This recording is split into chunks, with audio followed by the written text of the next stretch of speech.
Hello and welcome to another plant talk. Guess who we're spending time with today? The very noble laurel, Bay Laurel, Laurus nobilis, in its very own family. It's the name of an entire plant family, the laurel family or Lauraceae family. And next to me and over here are two special friends. These are now 3 years old, and you may know from other plant talks that we're on Long Island here, and the winters can get pretty harsh being right by the water, and the wind is pretty harsh, and you get the salt spray, yada, yada, yada. So both of my friends were in the garage, and they got some sunlight, but no water, and they went dormant basically, but not really, not at all. They are flowering this year, so that was a real treat for me. Usually laurel I treat as an annual, and then it would die. And then I thought, let's around right past the winter solstice, I put them in the garage, and then they flowered. So these are just fresh cuttings I took from this plant. And then here's the flowers. See that? So happy, so very, very happy. So let's start with laurel. And you might know, be familiar with plant talks. My dog often makes a special appearance, and now she's acting really hot. Come here. Because she was just in the sun, getting all the sun, which, speaking of sun, basically laurel it's like the personification of sun. It's a very powerful, bright, solar plant. And I have near it myrtle. You can think of this as yang and this is yin. And this flowers later in the year. But as with most plant talks, what we're going to do is talk briefly about the plant, get into therapeutics of the essential oil, and I go on deviations. And then, of course, I have a poem to share, which I just find that inspiring, and I hope you do too. So this is a plant of confidence. It's the plant of the sun god Apollo. There's a whole, of course, myth of Daphne and Apollo, and the laurel was the I'll call her nymph of this female figure that was being pursued, and then she, asked for help, and she was turned into the laurel tree. And I have an interesting poem. I found a few interesting poems around that, but so. When I first smelled this oil, and please go to my, you'll see a whole article with recipe ideas and more deep dive into laurel on NYC Aromatica, so check that out. But I remember the first time I met this essential oil, and it just gave me I don't care. This is it brought me strength and confidence in not having a care in the world, just from smelling essential oil. And I think that is incredibly powerful. So I will be stressing the more emotional, mental aspects, which I always include with nervous system aspects, over the more body system affinities, but we'll get into that. But laurel and the laurel family, Lauraceae family, one thing I find interesting is here in North America, we have the sassafras tree, which does grow with suckers, so interesting. And this includes the camphor tree, cinnamon, and I'm sure I'm forgetting some others, camphor, cassia, related to cinnamon in a way, rosewood down in more of the South American parts. So this is a tree. I don't think it can ever reach its true potential here given the climate. I would never ask it to. I'm hoping that this will be with us for a while. But this can reach a mature tree, 30 feet. I didn't do my fact checking on that about potential height, but it is an evergreen, like most aromatic trees are. It is an evergreen. It will drop its leaves and grow them back. Actually, that happened with last year to a laurel plant I had that I left outside. But it is an evergreen. And not as an aside, this is often, it's a revered plant. Many cultures love it, and it's often called for in soups and stews and many recipes. And one thing I love doing, and if you listen to my podcast and other things, is I like to make a separate pot of my herbs for an infusion to then add. And one reason that started was because bay, when it's dry, can be really sharp, and that's why you remove it from the pot of your soup, because you don't want to ingest the leaf and accidentally cut your insides.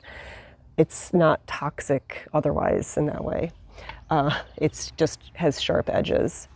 Let's take fresh. I just literally picked this. It's kind of weak. This needs more time to be in the sun and have that solar exposure to get those essential oils going.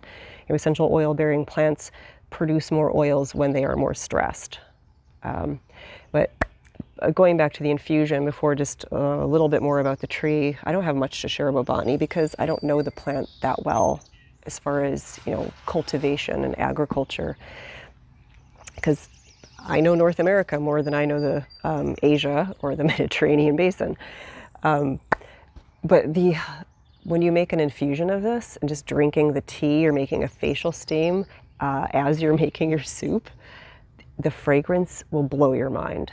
Like, I will turn up, put like 12 or 15 bay leaves in a pot when I'm making a big pot of soup for my volunteer work at St. George's, and you let it simmer for a while, then turn it off the flame, but keep it with the lid on and let it just steep. It blows my mind. It's just an incredible fragrance, and that's part of it. That's what you get. If you're lucky, you have a slightly floral smell to your laurel. So when we, going right into, I'm referencing my notes from the article I wrote about laurel on my website, but this plant is about solar energy, yang energy, confidence, motivation, doing, versus this is a little more myrtle of that receptive yin quality. This is, I mentioned, tied to the myth of Daphne. And within that, at the Temple of Apollo, if I'm not mistaken, it's thought that laurel would be smoked and it would be used with divination and prophecy. And you can kind of appreciate that when you simmer and then steep a pot of laurel leaves. It's heaven. It's just absolute heaven. And I'm going to read my notes here. Laurel symbolizes and promotes qualities of inspiration, muse, like amusing, victory, scholarship, like the baccalaureate, and continued pursuit of success. So not to rest on one's laurels, right? This is about motivation and almost constant doing. Taken too much, this could turn to overheating, to anger. You don't want to actually work with this oil with hot conditions, right? It's a bit too stimulating. It is warming, given some of its chemical components. And when I mentioned, and it's to this day, I still have this, there's the personality of laurel that it gives you confidence and chutzpah. And I have here, it helps the individuation true to one's soul. This is about bringing your true self out and not letting all of that muck get you down, even though some of that muck is useful, like scholarship, education, culture in general. And that's what laurel represents, is knowledge, pursuit of knowledge, learning, you could say the sciences, less so than the arts, if you want to do that, yin and yang type thing. I have here, it's laurel's aromatic oil brings out and supports qualities depicted in the Grecian myth of Daphne that can promote vitality when in balance, being free to the self, supported by divine heat of the sun, as I just said, symbolizing the sun, symbolizing that knowledge, education, sophistication. And when you take that, all those to an extreme, it can become really annoying, snobby, terrible. But we're beating this on the head a bit, but it's very activating, right? I think this is coming through. It's a very activating plant. Its essential oil is very activating. Valor, courage, will to power, and achievement. So when we can work with the oil, maybe by smelling from the bottle or doing direct palm inhalation, or maybe, I don't want that in the sun, honestly, just brewing a pot of leaves and smelling it, having a facial steam, honestly. The essential oil itself, which of course a facial steam with the leaves would be lovely for oily skin. It's very, you can say antiseptic in a way. So having that would be very beneficial. Sipping a cup of tea would be nice to, dare I say, awaken the soul. I love plant talk. I'm just looking at my page here. Laurel's energy is not flighty and whimsical, nor demure. It is crowned victory, bold, direct, and centering. It protects the self's need to be free. And I have a note here to share on the video that going back to the myth about Daphne being turned into the laurel tree, even though you can say she's not free because she's turned into a tree, it's all symbolism, right? She's free from the pursuits that she didn't want. She's free to be herself as the tree and to be left alone by being pursued, from being pursued. So she, in a sense, is free, which I think is great. And as I mentioned, if taken too much or to an extreme, that this can just turn to egotism, conquering, just extreme ego, extreme yang. Like, this came to mind. It's terrible, but it actually goes back to the myth of rape, of just aggression, of conquering, and that's disgusting. So like, we need these qualities within ourselves, but we want to balance them, of course. Oh my gosh, I hope you have your bottle of laurel or a lovely leaf with you to smell. You don't always have to have the essential oil, right? You can just take the leaf. And on that note, the oil is distilled and cut from the chopped leafy branches. So it would be this way: cut, chopped, leafy. I didn't do as much prep for this plant talk as I might do for some other ones, but you would, I believe you'd want to slightly dry these to have the oils not dissipate, but these are really leathery leaves. You want to concentrate the oils and not have so much water content in. So I would think that these are ever so slightly dried, maybe for, 24 hours or so. I might check that and write it in the description of this episode. But yes, the chopped leafy branches, and this is often grown in Morocco, and I'm going to look at my notes. Generally the Mediterranean. That's really all you need to think about, is the whole Mediterranean basin, but you want to think more in Africa and to the east, and not so much the north. And here I have Turkey, Croatia, and Bosnia, and you just get the idea of where it would grow. Now, this captivates me. Years ago, when I was really delving into, there's Malhibo's book, Portraits in Oils, and reading about laurel, there's a quote: "Laurel allows one's soul to eat fire and drink light." I don't know what is tastier than that. Just to say that and to feel that bursting of energy is, and that's how you can feel. If you spend 3 to maybe 5 minutes, might be too much, of smelling laurel, oh, that goes right down to that seat of power here. And it's very clarifying and refreshing.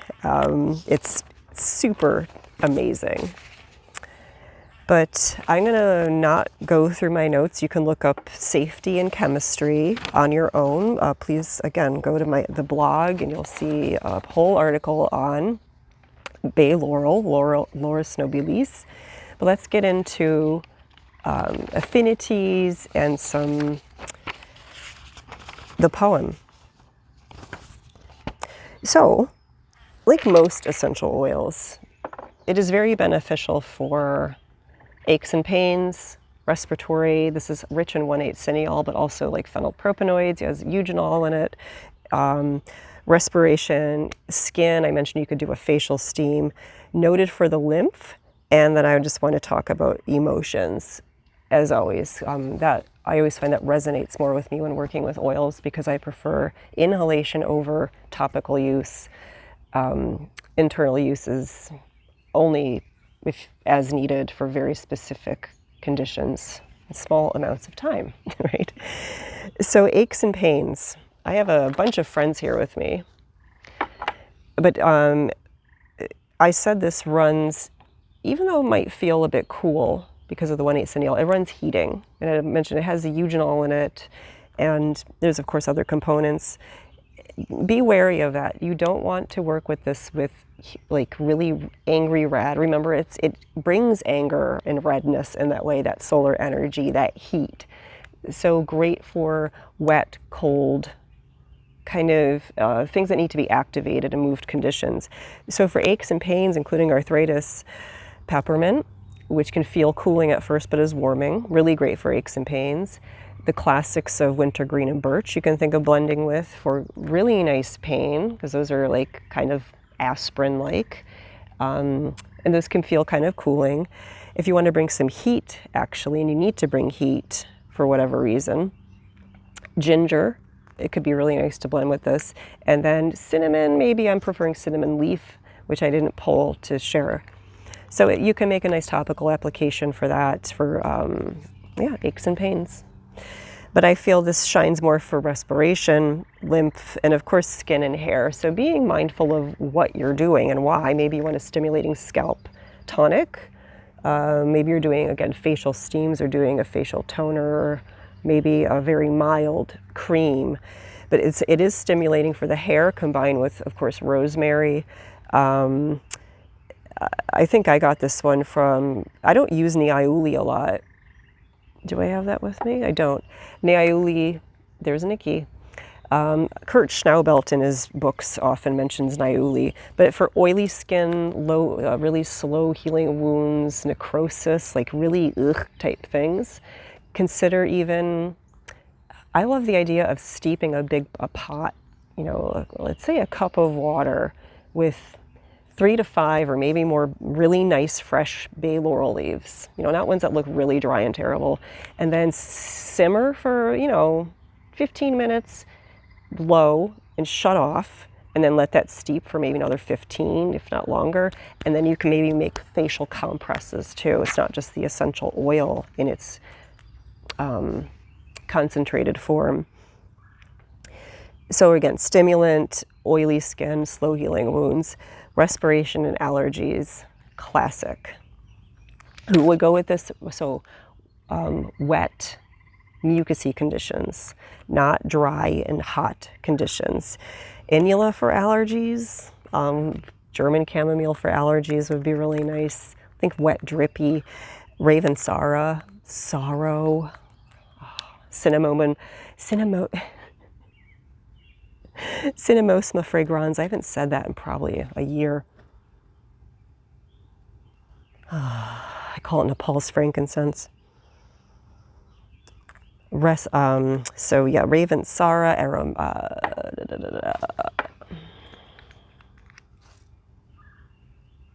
Ravensara, maybe with some rosemary. This is again for wet, allergy, icky kind of stuff, not dry and stuffy.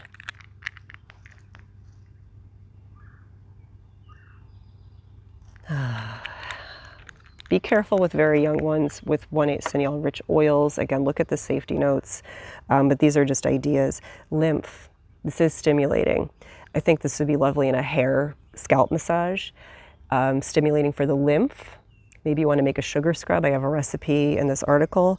Combined with maybe juniper, cypress, grapefruit, kind of the greatest hits for lymph movement. And the best movement is movement, right? Maybe a nice bath as well. A couple drops responsibly in the bath. A few drops of cypress, the grapefruit too, with some laurel. I mean, go for it. In the bath, get things moving. Very gorgeous, but a scrub would be really nice to get things moving. And emotions we've already talked about. If you want to enhance the bravado, just laurel alone is very powerful. You don't have to blend essential oils. You don't have to get fancy, but it is fun. So cypress could be enhancing for that kick. Maybe you want to get sassy and add a little cinnamon. You can think of what else is in the laurel family, right? Rosewood, actually would temper things down a little bit, even though that's in the same family. I have here for emotions to work with enhanced spiritual connection. Let's just use those words. Sorrow, we already mentioned. Again, I have an article on that. It's like Nepal's frankincense, I call it, and it's incredibly quieting and spiritual. Frankincense, elemi. There's a blending suggestion in the article which calls for elemi and a few other beautiful friends. Just so clarifying and brightening and just very gorgeous. So check out the full article when you can. It's filled with a lot of information, including aromatic personality and other things. But before we part ways, I want to read this poem. And I just noticed the time. We're at an average plant talk time. Before I go into the poem, I just want to mention that I've really wanted to have a plant talk with Laurel for at least 2 years, and the timing was never right. And the time presented itself. I felt it was ready yesterday, and then here I am today, so this is the time. So Laurel is a poem. I was searching through a bunch of poems yesterday, the only preparation I really did for this talk. And this poem is by Jennifer Moore, and she was born and raised in Seattle. And she's an author of several poems, and she's contemporary. So this is Laurel, and I found it on the website, 8 Poems. Before I get into this, just remember the myth, go and look it up, about Daphne and Laurel, the beautiful laurel tree. Women are leaving their men. In other words, they are writing the story they were afraid to write. Some fables take years to devise, others days. As for me, I take the long way. I tiptoe through the tulips. Once transformed into a tree, the girl cannot escape the woods. Some fresh threat around the bend. It's not like this with everything. Most days I'm at ease in a crowd. A bowl of fruit becomes again a bowl. You can always flee a forest fire. A tree cannot. Survival depends upon the nature of the flame. I know what you're thinking. Everyone's the hero in their own story. It's true. The laurel's bark is charred and bristling. Left alone, the tree becomes again a tree. Oh my gosh, a Baltimore Oriole just flew by. I never see those here. Okay, that was really cool. Oh my God. Wow. So I think this poem is pretty, I liked how it wasn't very sexual and so Grecian heavy like a lot of the other poems I found. And it is taking Daphne's perspective and kind of poking fun a bit at the heavy-handed metaphor, right? Like, and I was saying before, it's like a tree is a tree, and then we steep these myths and things, and humans have this way of trying to project themselves onto things. So I feel the poem really kind of pokes fun at that. Some fables take years to devise. Think of the myth of Daphne, and others only days. And sometimes, what is that? Sometimes a bowl is just a bowl with some fruit in it or not. I think this was pretty slick. That was a pretty fun poem. So this was, thanks for spending time with me, Laurel, Laurus nobilis, and myself. It's been a while since we've had a plant talk. So I hope you find these interesting, and please do go and read the blog post. Lots of time is spent doing those, and I find them just to be very rewarding to write. And again, blending ideas for you to make your own things like sugar scrubs and all sorts of fun stuff. So let's part ways. Thanks for spending time with Laurel and me, and I bid you adieu, adieu, adieu, and goodbye on the note with that really sweet Baltimore, I can't say it, Baltimore Oriole energy. That was so cool. Thank you. Bye.